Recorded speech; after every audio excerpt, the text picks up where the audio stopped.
back again. Hi, I'm Tim. I'm Jason. And welcome to the Game on TV podcast / and you're going to hate me for saying this, vodcast. It's a podcast with video is what we have here, ladies and gentlemen. Welcome back for 2012. We said we'd be back in January. By my calculations... 5 hours. It's still January. So, welcome. Did you have a good Christmas? I had a pretty good Christmas. How was your Christmas? Sorry, I can't say Christmas, can I? To be politically correct. I didn't say, did you have a good holiday season? Good holiday season. I didn't really have a holiday was the thing. I did have a good non-denominational celebratory period, which was quite nice. Well, that's not... I mean, you don't actually have to have a holiday to have a holiday season. It's just, it's a season of holidays. Yeah. Is the thing. Yeah. So you had a good one. You didn't have a holiday, but you had a good time. Yes, I had a very good time. Regular listeners of the podcast, all two of them will know that I said I was going to play a lot of Skyrim. While we took a break. Yeah. How'd you go? Didn't play any. Have not played Skyrim at all. I have. Have you? I have. How'd you go? It was all right. Talk to me. Well, and the viewers. Look, I don't get it. I don't get what the hype was. It's graphically, I didn't think it was anything spectacular. I mean, I enjoyed it. It was fun to play. But out of all the games, and it won the video game of the year award. And I was just saying, it's this amazing thing. I mean, it's got 200 hours worth of gameplay. Yep. And I've so far, I reckon I've probably, maybe played 4 or 5 hours. Like I played a little bit, but I didn't get into it enough to actually be like, this is the game of the year for me. I kind of went, it's fun, it's cool, it's kind of fun that you can sort of collect things and you can sell things, but I seriously don't get the fuss. I don't get the hype. Now, did you get into Fallout? We've discussed this before. Did you get into Fallout? Yeah, I don't mind Fallout. Yep. And I don't know if maybe it's that sort of, a lot of people are into the magical stuff at the moment.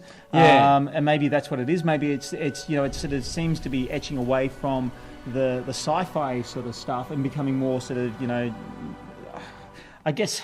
when you talk about it, you think of what's the show that everybody's loving at the moment? Game of Thrones. Game of Thrones. Everybody's talking about Game of Thrones, and I think it kind of just ties into that finger on the pulse type of thing. Yep. But for me, I don't hate the game. It's certainly very enjoyable, and it's obviously massive and big, but it's one of those. It actually falls into this thing which you brought up last year. When you start off the game, you get to choose what type of character. You can be all these different types of characters, weird and wonderful creatures. And the thing is, you've been playing it for 2 minutes, so you don't know what character you should be, and then you're that for the rest of the game. So if you've chosen the wrong sort of look, I mean, it's great that you can go in, you can totally customize everything, and you can make it your own. But to me, it just kind of felt like there was a lot of time got spent into. I think the hype of the game. Look, I don't know. Some people, everybody I've spoken to really loves it. They're like, this is the game. Yeah. But it just totally didn't. It just didn't snare me. Yeah, I must admit one of the reasons I didn't pick it up myself was because of the time commitment. A lot of friends have been playing it, but they play it all the time, and there is a lot of talk of you need to be about 50 hours. You're looking at 50 hours minimum gameplay time, and kind of starting it off, you've got to get It doesn't really get good until, it's funny you've said 4 hours, because it's about hour 5 where they're saying it really starts getting good. Maybe I'll keep playing it. Yeah. Well, see, the thing is, I don't know if I'm going to play it now, because the good news, one of the things I did want to talk about is The Witcher 2. Going to be coming out on the 360. It was a big PC game last year. A lot of people quite big fans of The Witcher 2. Yeah. A lot of people, big Skyrim fans, it was Skyrim or Witcher 2, and... I might just focus on Witcher 2. You said that about Skyrim. I don't. I think you're going to say that, and you're going to go home and you're not going to play anything. I'm not going to play anything. No. Is essentially what I'm going to be doing. Is listen to iTunes. I'll listen to. I will get into a little iOS gaming, which is what I did. Let me tell you what I did over the holiday period. I drank the Bejeweled Kool-Aid, is what I did. You may recall, sir. We spoke Bejeweled before the break, and I said I never got into it because I really never did. But some of you may have noticed. Can I just say, welcome to like 2003? Totally. This is the point. iOS released Bejeweled Blitz, which free to play. Oh, they got you with the freebie. Got me with the freebie, and I started playing that, which then just somehow the sort of the speed of Bejeweled Blitz got me in, because I did find it to be kind of boring before. But because it's a blitz. It's a blitz. You're there and you're pressing buttons. You're blitzing. Oh, crazy. You're Donran blitzing. As non-denominational. 'Tis the season holiday. Yes. Yeah, holiday season. So, no, I started playing the Blitz, which then led me to go and buy Bejeweled. And then I started playing Diamond Mine. You got suckered in. I did. And a little bit of a freak, Joe. Yeah. And then it's... Little Candyman, yeah. Little Candyman. They're selling me and... I tell you. You know the game you should get into? What's that? I'm going to throw it out to you. I'm going to say Lemmings. Lemmings! Because you seem like you're the type of person that's really propelling yourself into these futuristic games. Yeah. But no, I'm looking forward to get into this this new game. It's a side scroller called Prince of Persia. Have you heard about this? Pac-Man. Right. Yeah. Fantastic. All right. So what else have you got? So you got into a lot of iOS gaming. Yeah, over the break. I actually played a couple too. I got into Call of Duty Black Ops Zombies, which I was showing you a bit about. It's pretty straightforward. It's the same as the Xbox or PlayStation zombie version of Black Ops. Fantastic. Yeah. Fantastic game, and I think it was around at the time about $7 or $8, so it was a decent price. There are a couple of games that came out. Soul Calibur. Too much, he whispers. Yeah. Soul Calibur, yeah. Came out as a game. The original one. And but for $13. Too much. Painful. Yeah. But you know what was good and what I picked up? 99 cents. Yep. FIFA 12. Yes, now you were playing this before. Yeah, 99 cents. I mean, that was during the time. It doesn't matter. You're watching this now, you go, I'm going to grab that for 99 cents. Probably not. It's probably like $25 now. But during the front little bit of Jan, it was EA had this huge sale, and it was just all these games for 99 cents. And I picked up FIFA for 99 cents, and it is good. It reminds me of the old PSP version, which is very different to the PlayStation 3 version, in the sense that the PSP version, it's probably easier to play. And obviously the controls with the iPad are actually surprisingly very simple. But as far as fun games go, I thought FIFA, especially for 99 cents, less than $1, certainly worth getting your hands on if you and even if if you get it now for $10, I still think it's worth getting your hands on. It's a great game. Yeah, it looks great. It looks very good. Incidentally, I'll say, if you're watching the video version of this podcast, you'll be seeing some footage now. If you're just listening, hop over onto the website and have a look at the video. It's great. Oh, look! Wait for this bit here. Magic. Yeah, magic. See that? You don't see that on the. Let me describe it to you, though. I'm going to have to put something in there. You are. Let me describe it to you. At that moment, there was a soccer ball, on a soccer field with soccer players. It was amazing. You should have seen it. Fantastic. You couldn't. You didn't. Talking about your PSP. Yes. In just the best segue I've ever done. That was amazing. I know where you're going, and I already hate you for it already. So the PS Vita launched in Japan while we were away. It launched to pretty good sales. For a week. And then it got worse sales. And as of last week, not only was it being outsold in Japan by the 3DS, it's actually being outsold by the PSP, which is not great. Look, for new gaming hardware. Well, first of all, I got to tell you, it's only been released in Japan. Yeah. So I got to call you a hater. Is what I'm going to call you because I'm reporting facts. Because you're reporting facts. Yes. I'm going to call you a hater because it gets released around the world on the 23rd of Feb. Yes. And from what I'm hearing, and there's already talks. They've already hacked the firmware, and I'm obviously not condoning firmware hacks, but I kind of like the idea of what this whoever hacked it has done, because what they've done is they've actually made it so you can take any game that you have on the PS3 and iCloud it across onto your system and play it remotely. Yeah. Any game. So originally it's only the games that the developers would let you play. Yeah. but this hack's done this. And they said, well, there's sections of the, obviously you couldn't fit all the buttons in, which I don't know why they couldn't fit all the buttons in, so it's a bit different from the PlayStation 3 version because you don't have like the R2 buttons and the R3 buttons and the L3. And so the reality is that this guy made this group of people who made the firmware hack, they've actually got it so you can map sections of your touchscreen to the buttons that are missing. So I'm sure Sony's sitting there going, well, that's actually a pretty smart idea, and I wouldn't be surprised if that actually becomes something in the future. But as far as the sales go, look, there's nothing really on the system. I mean, I can understand whenever people launch a new system, there's usually nothing on it anyway. You get a couple of launch titles, and obviously the big launch title with the Vita is the Uncharted title. I'd say that'd be the biggest one. But ultimately, I don't think, I think you need to give it a couple of weeks, maybe even months, and you certainly need to have it be released overseas. In order, before you can figure out whether it's going to, what the trend is. As far as I'm concerned, I think the Vita is fantastic, and I think it's the next step to gaming because of that ability to take games from your PlayStation 3 and literally port it across onto your portable system, then walk out the front door and play it. I think that in itself is just fantastic. I'll tell you why I'm not entirely sold on that is the notion, as we've spoken about before, in terms of portable gaming, what you want from portable gaming is something quite different to what you want from home gaming. It's kind of what you watch on the fly is going to be different to going to a movie cinema to watch a feature-length film. And I think that's where it falls down from me because, as you were showing me with FIFA, like it looks great and that's on your iPad. And so, you're leaving the house with a device that you're going everywhere with anyway. And you've got great gaming there. Why are you going to take another device, specifically for gaming? Look, I get that. And I totally get that. The whole idea of doing, a gaming system versus an iPad, I mean, granted, look, I completely agree with you. I think I do play a lot of games on the iPad, and it's going to be weird.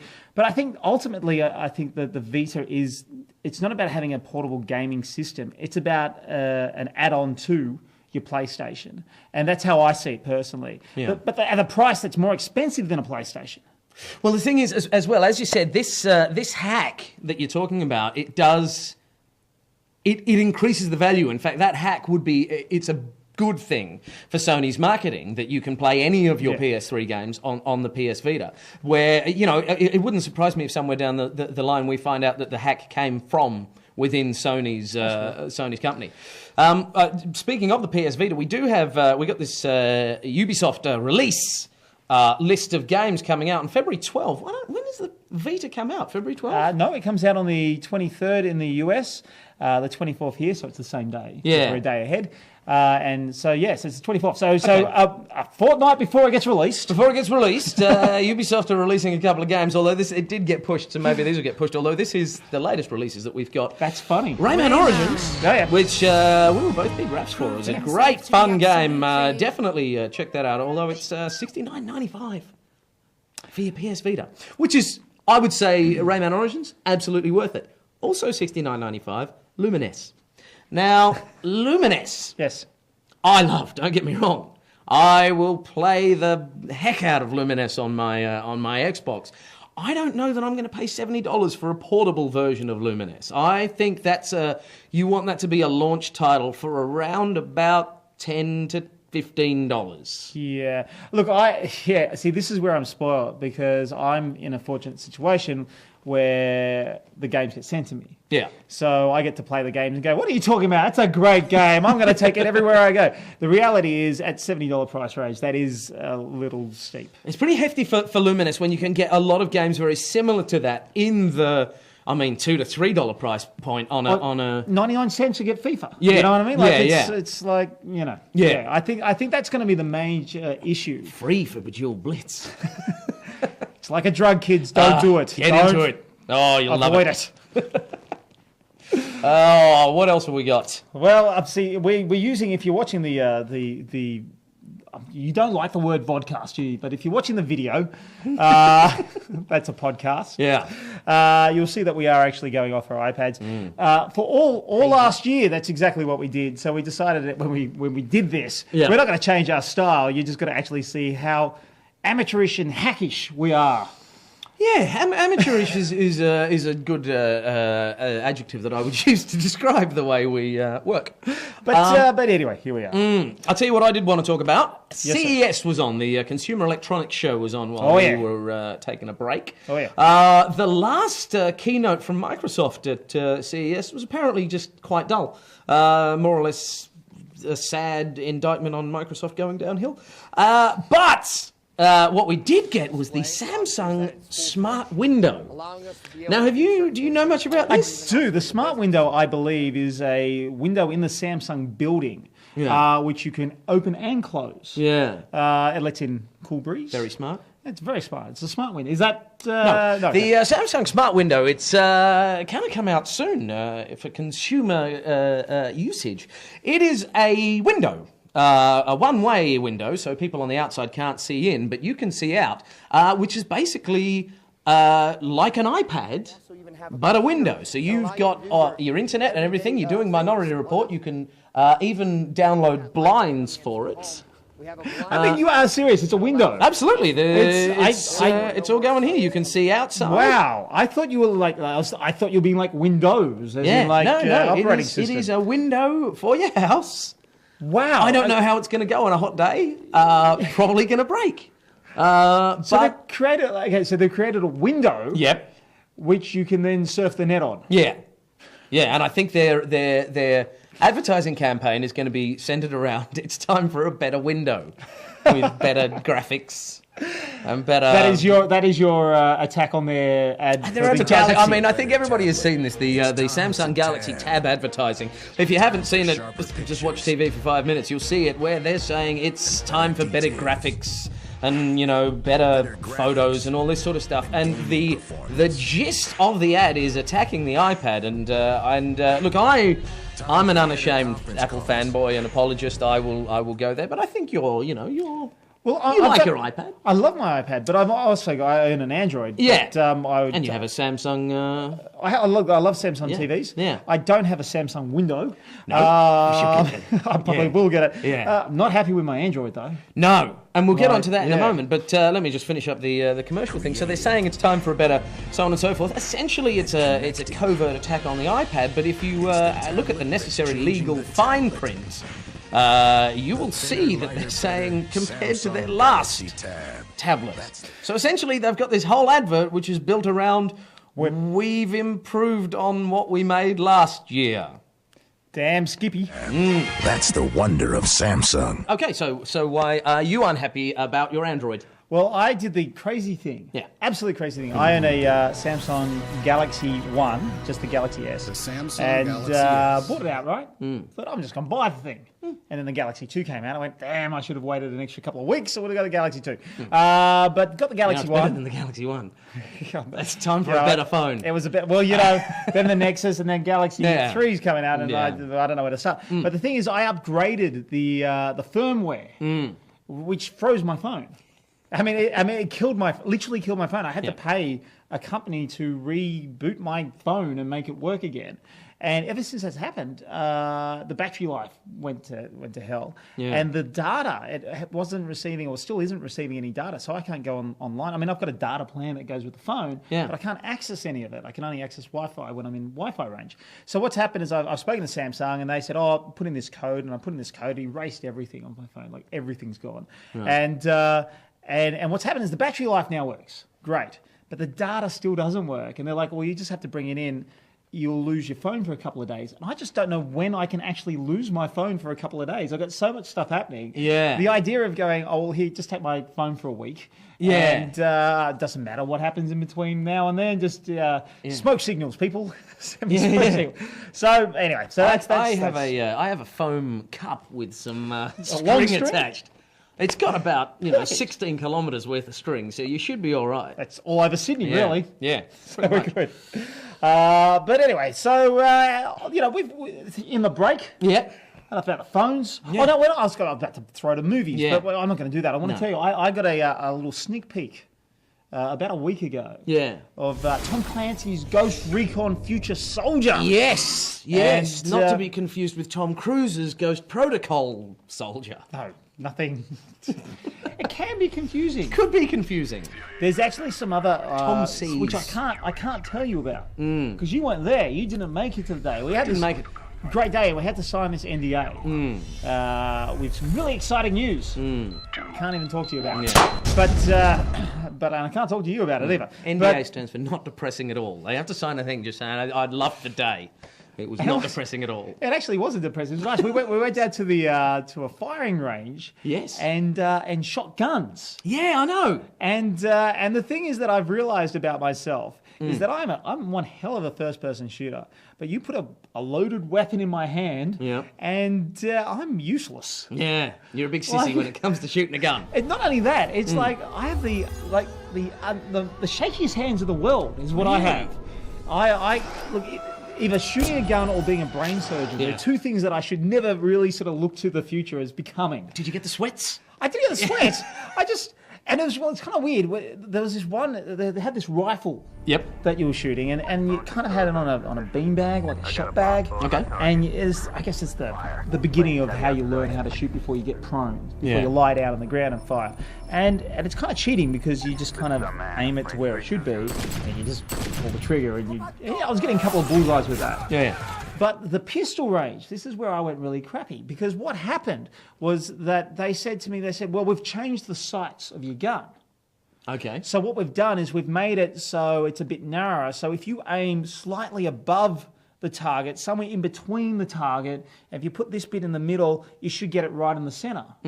And I'm like, I'm sorry, I'm only used to shooting guns like in the game where if you aim the crosshair at something and you fire, that's what you're aiming at. So I was aiming dead center and it was shooting low. And so you kind of were having to readjust your hand to try and figure out, is that the setting? You have a little target thing on the side, which shows you where your bullet went. So you fire your gun and you look down and you go, okay, I've got to come up and to the right, and you fire up, down, and it's not fun at all because I was like, I wasn't aiming. I was looking at this little screen trying to figure out roughly I figured where you're a first-person shooter. You would do better if you can see it on a screen. Oh, yeah, well, that would have been nice. No. So anyway. But you saw a bit of Ghost Recon. I played the game. Can we talk about that? And we can now because we've passed the embargo. But, Beautiful. But basically, look, the game, it looks good. It looks very similar to the other Ghost Recon games. We've got a bit of footage. Hopefully we're throwing that up on the screen right now. If we're not, we can just tell you all about it. But it's, look, it certainly looks quite fun. Something which I liked about it was that they had 4 unique actors who I think were ex-Navy SEALs actually playing the roles of the characters in the game. So what you're getting is non-repeating animation. So if you're the point man and you've got 3 people around you, they're not just the point man in different positions running around pretending to be 3 different characters. They actually shot that sequence with 4 different actors running up to a certain area, and they'll cover you by seeing. So it has a sort of a very realistic feel to it. Yeah, right. And I really dug that. I thought it was kind of cool. There's also this thing called the gunsmith, which you talk about Minority Report. It certainly was that. It's a Kinect and voice activated section of the game. You can't use it to actually play the game, but basically what you do is you sort of stand there and you choose your gun by sliding your hand. You then put your left hand up and you do your hand up, right hand up, and it will select what you want, and then you use your left hand to spin it around, and you can put both hands together and break it apart, and then your gun will literally just shatter into all the different pieces that make up the gun. And you can grab bits and pieces from new guns, slide it around, and you can actually build your own weapons. Right. And then you can take it to a firing range, like the one we're at, but it's kind of weird because... And miss every target. Pretty much, because you then have to use your hand as your right hand becomes the gun, so you kind of do this to aim on the screen, and then your left hand, you open up your hand. Oh yeah, and I saw them using this, Okay, very impractical, because first of all, I'm right-handed, so I wanted to do it with the right hand to fire, and would have been a lot easier if I was aiming with this and firing with that. But Is there an option to do that? Not that I'm aware of, but that... As far as I'm aware, I mean, it's not part of the game. You kind of just, it's more of a messing around. But the idea, and you can actually say to it, I want, say best for close combat, and it will automatically give you the best weapon for close combat. You can have presets saved. Okay. So it's voice activated as well. That was fun. It has absolutely nothing to do with the game. Right. But it was kind of like a neat little sort of addition. And I guess the reality is that this is like the beginning of the Kinect voice-activated, hand-gestured sort of things. Yeah. Obviously, as it progresses, they'll become more and more advanced, and we'll be seeing that transferred into actual gameplay. But as far as the game goes, look, it looks great. The speed's a lot faster, which is great. There's some really cool, unique sort of bombs and grenades that you can throw off. The thing that I liked about it is that when you're playing the game, there's plenty of civilians, and you're not allowed to shoot civilians. So it's not just a run and gun. You life have to, lesson there, kids. Exactly. Don't shoot civilians. Please. So you're dropping grenades and whatever, and you can't blow up innocent civilians. So you got to make sure you're targeting the right people. All that sort of stuff is really fun. But in the end of the day, it is just, to me, it just felt like another Ghost Recon game. Right. It was like the Galaxy. It's It's improved on its last one. Yeah. It's time for better shooting. It's time for better Ghost Reconning. Yeah.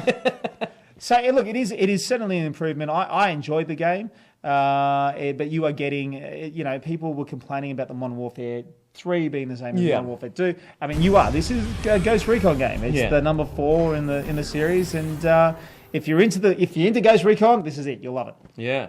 I did want to actually quickly say I did pick up a Kinect over the break as well, and it came with the free download of Fruit Ninja Kinect, which is not great unless you like your shorts swaying in the wind to do slicing for you, which who doesn't really? But I tell you this, I need to just hold that moment for a second. Shorts swaying in the wind slices your fruit. Yeah, I see nothing wrong with that. But I will say this: I'd held off on buying the Kinect. I'd gone into a prominent games store who had said to me, "You want?" I was saying, "Can I get a Kinect?" And he said, "Do you have an old Xbox?" And I said, "Yeah." And he said, "Well, you need an adapter, like to connect it to your thing, which costs about $50." So basically it was available for about $79, or his math was awful. He said it's $79 or $200 if you want it with the connector. So I didn't buy it. But then I went into another yellow and black store that sells CDs cheaply and things. And so I spoke to the guy there, and he said, "No, it's in the box." So $79, got myself a Kinect. Pretty happy with it. I've been using the voice activation on XBLA. Yep, how's that work for you? It's great. I do love it. Occasionally, I give it too much credit for understanding what I want it to do. But you have to say, if you want to play the game, I haven't tried saying play game, but if you say play Kinect Adventures Sport Pants, it'll play it. It's correct. Yeah. I actually do say that. It's usually the play Modern Warfare 3, and off it goes. But I tried playing, what was that? The Video Kinect. The live, so you can do the video. Chatting video Kinect. Yeah, terrible. Yeah, I didn't. It's not good. I'd love to say it's awesome. Yeah. But it's kind of like a frozen picture. Yeah. And then you hear the voice, but it's just this frozen picture, and it's just like I don't know if it's my internet or if it's their internet or what's going on. But it was terrible. Hey, let's jump into movies. Yeah. Should we? What? Let's get into the big one because we're going to need to. Here we go. To discuss this. Yes. So obviously I saw a few movies over the break. You saw a few movies over the break. We'll get into some of the other ones that we've seen. But let's start with this one. Muppets. Muppets. I saw Muppets. I know you did. Not bad. I haven't seen it. I want to see it. It's not great. It's not great. There's a lot of... it's getting a lot of hype. It doesn't really deserve the hype. It's not as great as it's being hyped up to be. I got to say, I don't... what's his name? Jason Segel. Yep. He's not great. He's not great. I love what he's doing. He's a very good writer, and he's put together a great film. Did he write it? Yeah. Oh, well. Yeah, the whole thing's him, and so I give it to him. But by Lord, he's not a very good actor. But anyway, let's get into the big one. It's received a huge amount, the most Academy Award nominations for this year.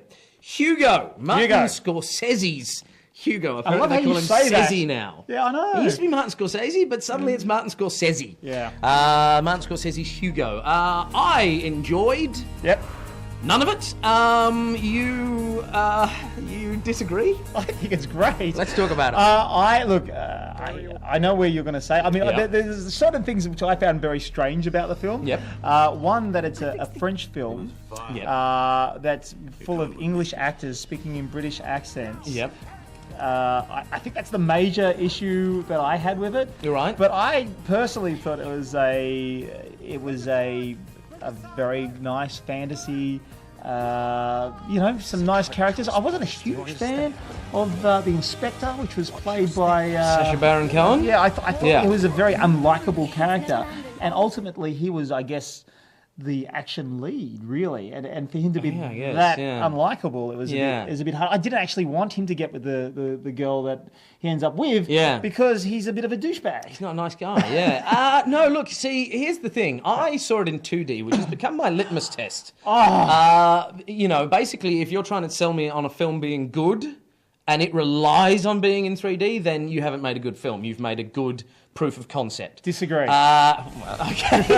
But it spent the first 40 minutes putting all of its effort into going, wow, isn't this beautiful, rather than developing characters. The story that it set out to tell is told at about the 1 hour, 20 minute mark. It then goes for another hour and 10 minutes because Martin Scorsese went, oh, you know what? I'm going to write a love letter to the early days of cinema. And it's god-awful. I went and saw it with my nieces, who fell asleep. Oh, of course they would. It's not a kid's movie. It's a kid's movie. It's selling itself as a kid's movie. And I think this is the problem. Yeah. And I think, when I saw it, I went, that was, for me, an amazing film. Yeah. But I don't think it's going to know what its market is, because it's too in-depth and too adult for children, yet not... It's sold as a children's film, a child's film, and it's obviously not going to appeal to anybody who's not interested in film. I mean, for me, I'm a filmmaker. When I'm not doing this, I'm making movies. So for me, it struck a real chord for me, and I got taken away. And I thought, you've got one of the grandmasters of modern cinema, Martin. I'm not going to say I was going to say Scorsese, because that's what I call him. Scorsese. Giving homage to one of the greatest grandmasters of original cinema.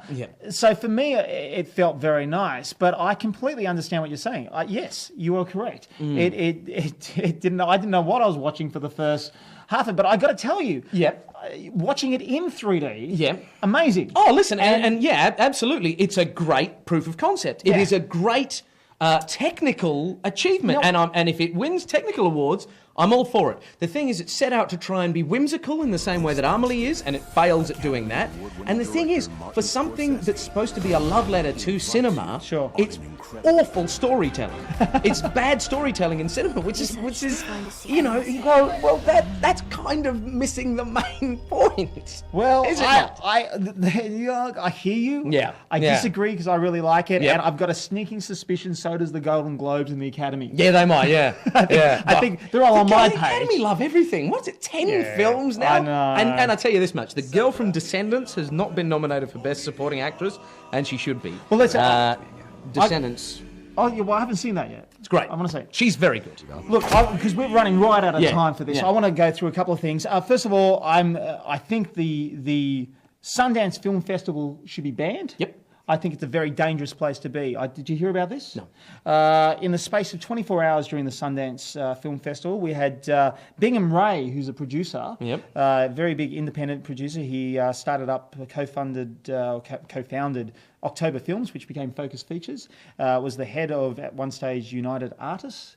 He died at the Sundance. Yeah, right. And then about an hour later, Tracy Morgan collapsed. To do with some sort of drug overdose at the Sundance. And I'm thinking, is the Sundance Film Festival too dangerous? Yes. I'm thinking it's too dangerous. Cocaine on the beach. That's what they need to call it. Change the name. Except there's no beach at Sundance. It's in the snow and it's in the mountains. Yeah.